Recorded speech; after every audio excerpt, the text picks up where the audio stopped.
Bonjour, toujours dans le cadre de la révision des ondes, on va voir aujourd'hui un exercice sur les ondes lumineuses. Cet exercice comporte trois parties. Donc, on va commencer par la première partie. Mesure de la largeur d'une fente. Un faisceau de lumière laser de longueur d'onde dans le vide lambda 0 égale 632,8 nanomètres tombe normalement sur une fente verticale de largeur θ. On observe des taches lumineuses sur un écran placé perpendiculairement au faisceau laser à une distance grande d égale à 1,5 m de la fente. On prend tangente θ à peu près égale à θ avec θ en radian. La première question, nommer le phénomène observé. Que peut-on conclure sur la nature de la lumière? Alors c'est une question classique pour les ondes lumineuses. Donc le phénomène observé, c'est le phénomène de diffraction. Donc on peut conclure que la lumière est une onde électromagnétique ou bien la lumière un aspect ondulatoire. Donc le phénomène observé c'est la diffraction. Donc on peut conclure que la lumière est une onde électromagnétique ou la lumière un aspect ondulatoire.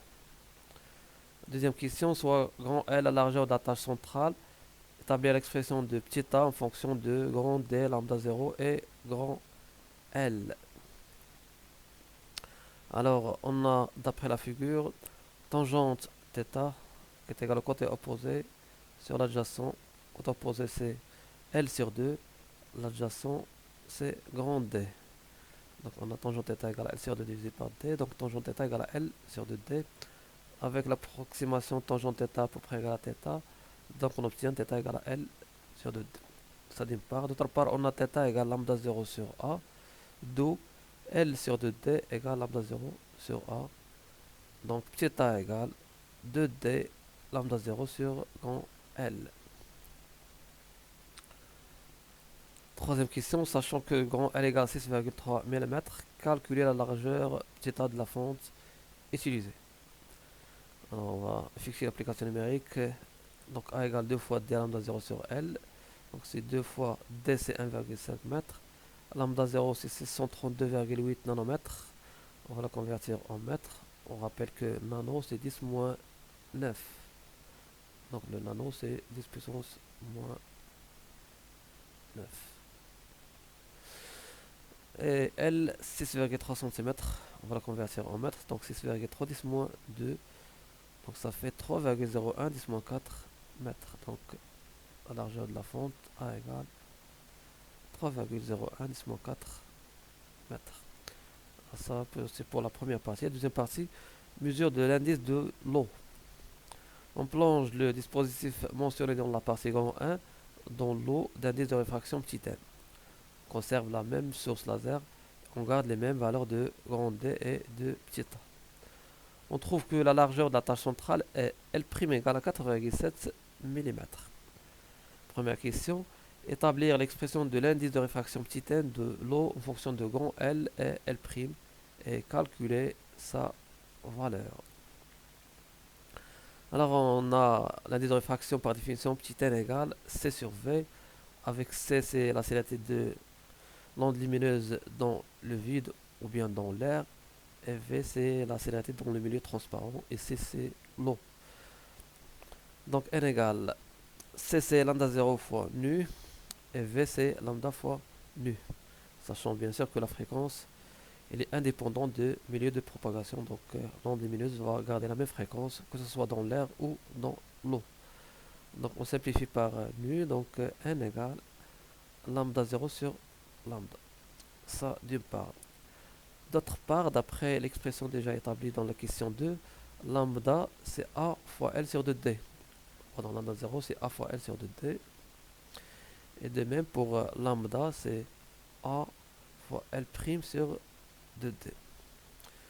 Donc petit n égale, donc lambda 0 AL sur 2D, lambda c'est AL' sur 2D, on simplifie par AL sur 2, donc on trouve que n égale L sur L'.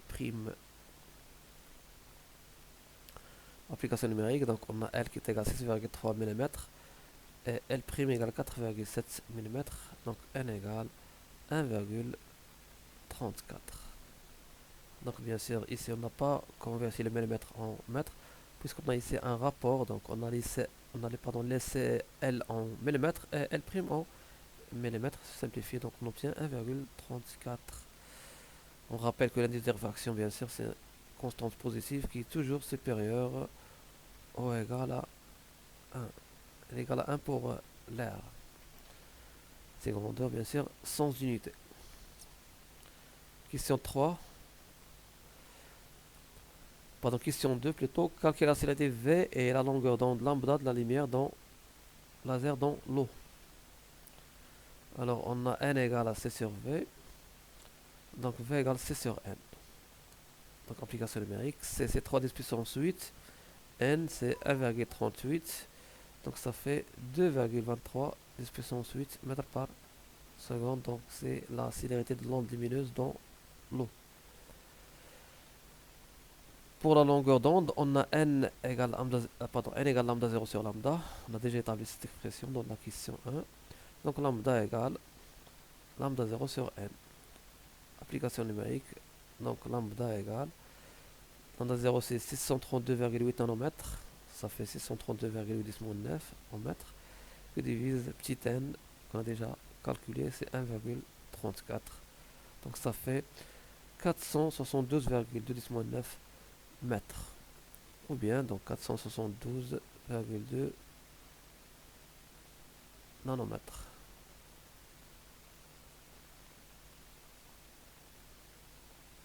Nanomètres. Pour la troisième question, on va avoir L' égale à L. Pour cela, on déplace l'écran parallèlement à lui-même. Question, déterminer dans quel sens et de quelle distance D de l'écran doit être déplacé. Alors on a L' qui est égal à 4,7 mm lorsqu'on a placé le dispositif dans l'eau. Donc la question, de quelle distance doit-on déplacer l'écran pour avoir L' égale à petit l. Alors, soit déprime la nouvelle distance entre l'écran et la fente. On va l'appeler grand déprime. Donc on a L' égale 2 fois déprime lambda sur A. Expression déjà établie dans la question, dans la partie grand 1. Donc on a déprime égale à L' sur 2 lambda.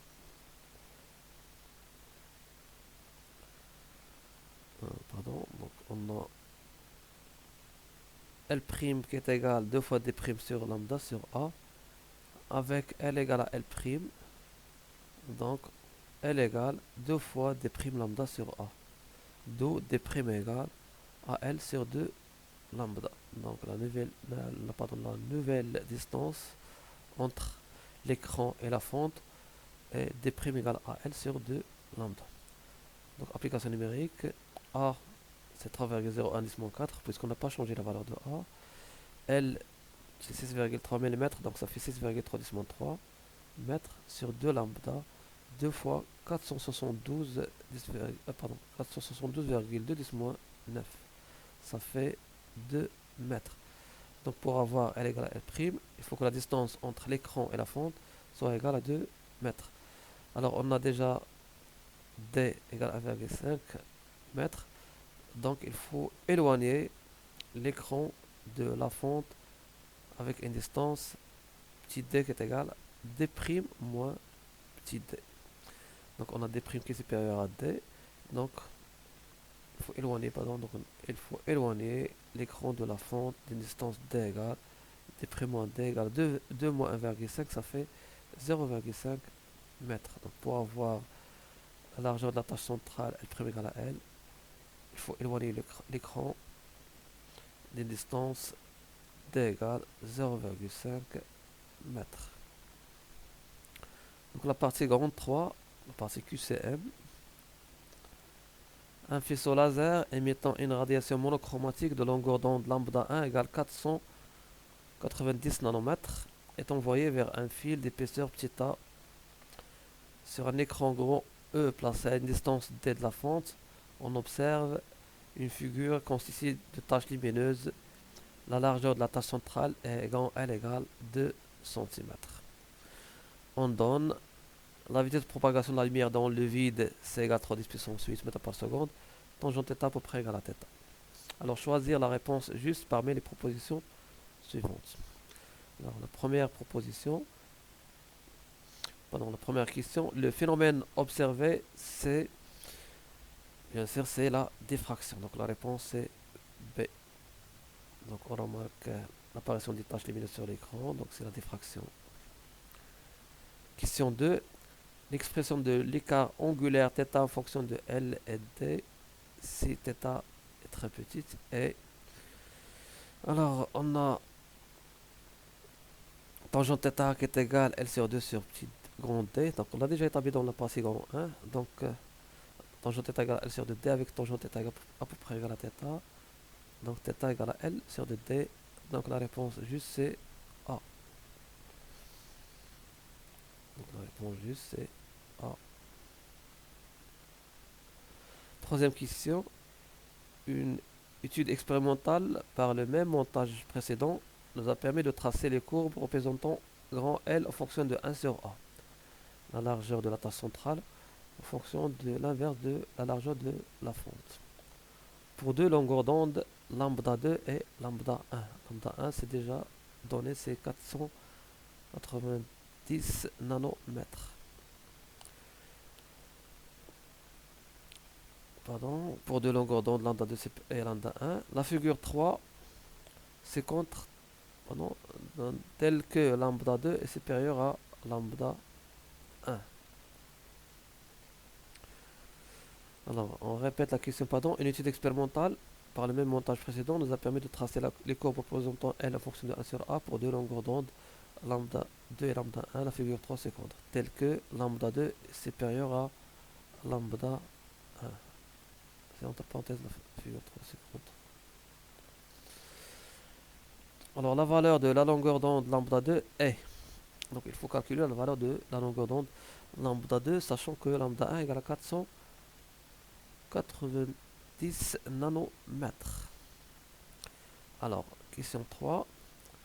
On a θ qui est égal à lambda sur A et θ égale à L sur 2D. Donc, L sur 2D égale lambda sur A. On retrouve que L égale 2 lambda D fois 1 sur A. C'est-à-dire que le coefficient directeur de la courbe L en fonction de 1 sur A, la courbe qui est fonction linéaire bien sûr, son coefficient directeur c'est 2 fois lambda fois D. Donc K égale 2 lambda D. Alors on a effectué deux expériences avec deux longueurs d'onde différentes, lambda 2 et lambda 1, avec lambda 2 supérieur à lambda 1. Donc plus lambda augmente, plus le coefficient directeur va augmenter. Donc la courbe A correspond à la longueur d'onde lambda 2, puisque c'est la courbe qui a le coefficient directeur le plus grand. Par contre, la courbe B va correspondre à la longueur d'onde lambda 1, puisqu'il correspond à la courbe qui a le plus petit coefficient directeur. Donc on répète, on a dit que la courbe L en fonction de 1 sur A, c'est fonction linéaire, deux coefficients directeurs, 2 fois lambda fois D. Donc on a deux courbes, grand A et grand B. L'expérience a été effectuée avec deux longueurs d'onde différentes, lambda 2 et lambda 1, avec lambda 2 supérieur à lambda 1. Donc plus lambda augmente, plus le coefficient directeur va augmenter. Donc la courbe qui a le plus grand coefficient directeur, c'est celle correspondant à lambda 2. Et la courbe qui a le plus petit coefficient directeur, c'est celle qui correspond à lambda 1.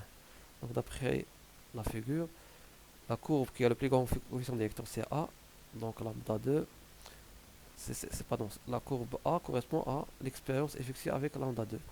Par contre, B, qui a le coefficient directeur le plus petit, donc il va correspondre à la plus petite longueur d'onde, qui est lambda 1.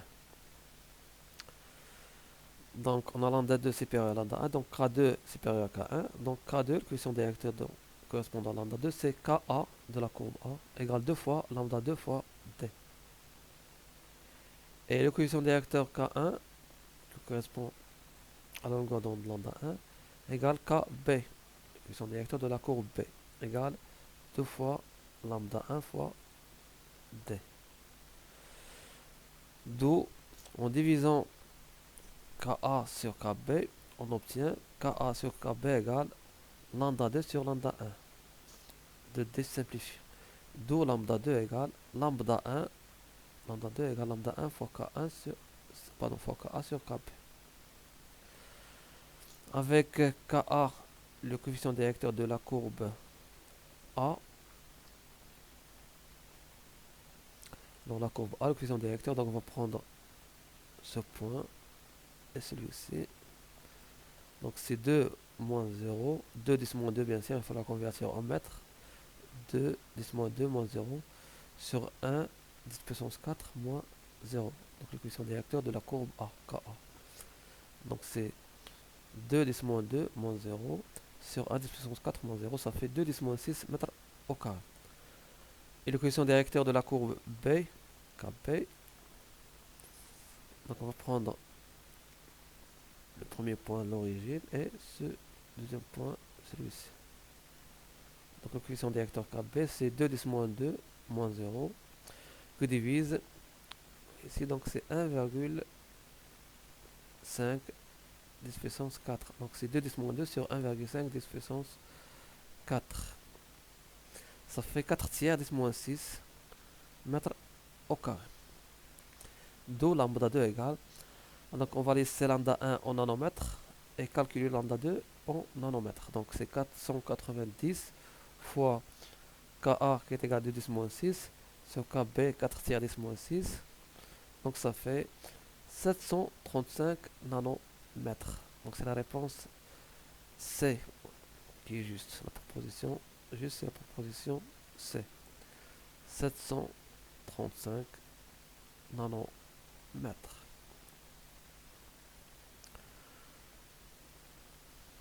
Alors pour la question 4, pardon, la distance D entre le fil et l'écran est, donc on va calculer la distance D entre le fil et l'écran.